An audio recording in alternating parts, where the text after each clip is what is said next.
Beyond the North Wind, Chapter 6. When Anna opened the door, the chill of the evening air swept into the kitchen from the hillside. Gunnar stood unsteadily and Anna stroked his head. "It's you and me again, boy." They walked up the track to the top of the valley above the farm. The wet air wrapped around her like a damp towel. She looked down at the farmhouse, a basic building that Fridtjof and to some extent Emil complained about. The buildings were primitive, that was true. Plain wooden planks for walls, built up on thick stone slabs to keep the rats and other animals away. A single pipe vented the kitchen stove through the corrugated iron roof of the farmhouse.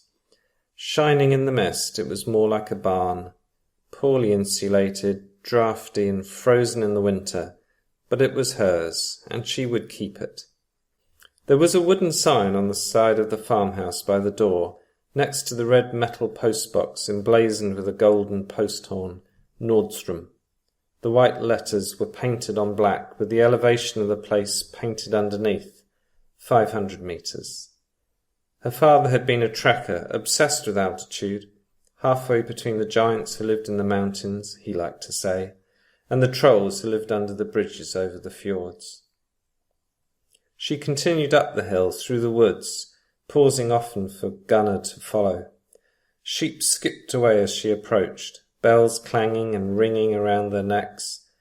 Once upon a time Gunnar would have given chase, but now he panted to keep up with her, and he was not interested in the smell of those thick, creamy coats. Near the top, as he was failing, Anna reached down and guided him forward. He was half dead already, mists closing around his life, just as the mists hid the summit from their path. At the top of the hill, where stones were piled high in a cairn, they stopped to enjoy a rest and the view. Here children and adults alike had scratched their names in the signpost for posterity, the largest scribble being from Robert and Andrea, neighbours of hers. She and Emil had left a small, bold heart with an arrow through it. Singletons, too, had made their mark. Bert, Lily, Dirk. Emil had liked this place too. They would sit together and gaze over the fjord below and the sky above. A band of moist air blew over, and her face and her hair were wet again from the mist. Gunnar perked up, nose in the air, sniffing scents, but he did not run. Together they looked out into the grey curtain, resting with their backs to the cairn. She hugged Gunnar's head to her cheek as if he were a baby. Lost on the coast, unable to find his bearings, trapped by the tide, washed out to sea, presumably drowned, this is what she had imagined for Emil. No body had been found, no clothes, nor the camera or rucksack he carried, so the chances of survival were deduced to be remote. Therefore, in response, she had suddenly concluded it was possible, somehow, that he was alive. Anna reckoned she would have known if Emil had died. It would have been by instinct. The connection she had with him would have been broken. What was lacking in those early days was some momentous feeling, some cymbal crash or gut wrench that signalled he had gone. Because she had not felt such a rupture, she happily told people Emil was still alive, just missing. Emil was not the type of person to just slip away. He was persistent in everything he did, she joked. 3 years later, the pain had diminished, even forgotten for days at a stretch. The connection was still there, but vague, undefinable, pulled thin, if not broken. Yet still there were times when she would startle at a movement in the shadows or a sound at the door and turn her head, ready for him to reappear. She threw a stone into the mist. "Ridiculous!" she shouted. On the way down, the clouds blew away and she saw the fjord stretch out in the distance, with views of Bjørfjord and ice-capped Jökulfjord in the distance. As they walked, the rain started to fall, turning to sleet, making the hardened roots of trees slippery, and either side of the path oozed puddles of mud. So much water gushing down from many waterfalls, cascading over rocks, seeping through dams made by unseen beavers, flowing under bridges made by the farmers.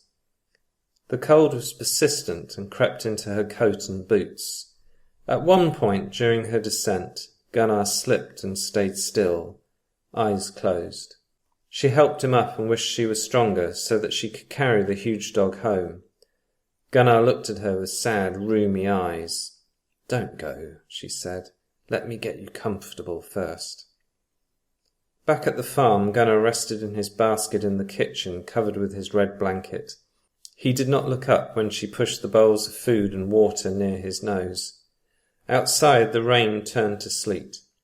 She found enough dry spruce logs at the bottom of the woodpile under the lean-to and brought them inside.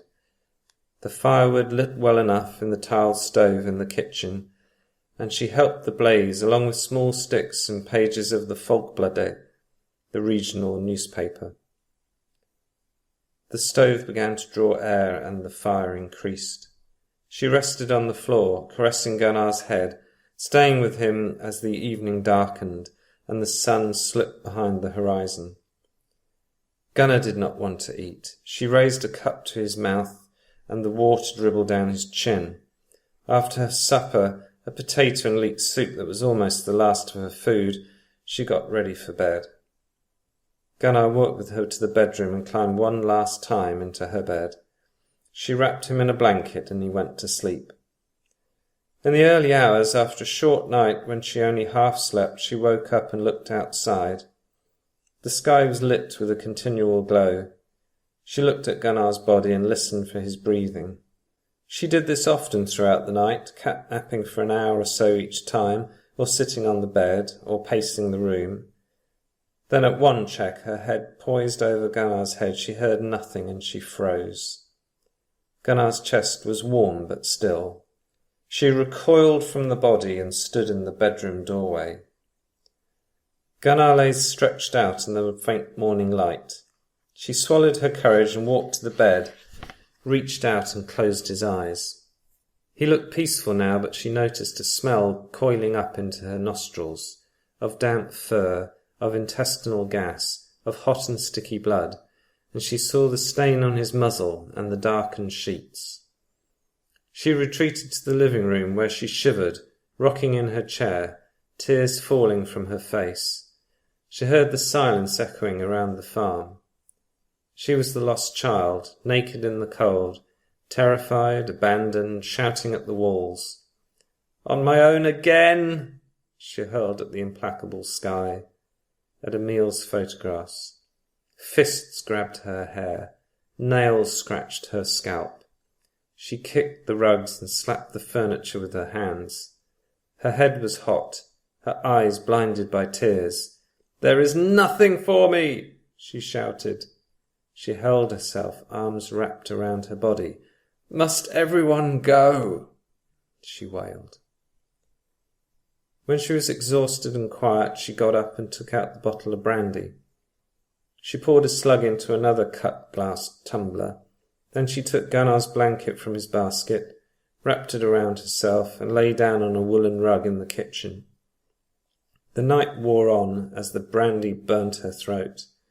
The bottle got lighter. She listened out for Gunnar's scratching and snuffling, but she knew from waiting for Emil that she waited in vain.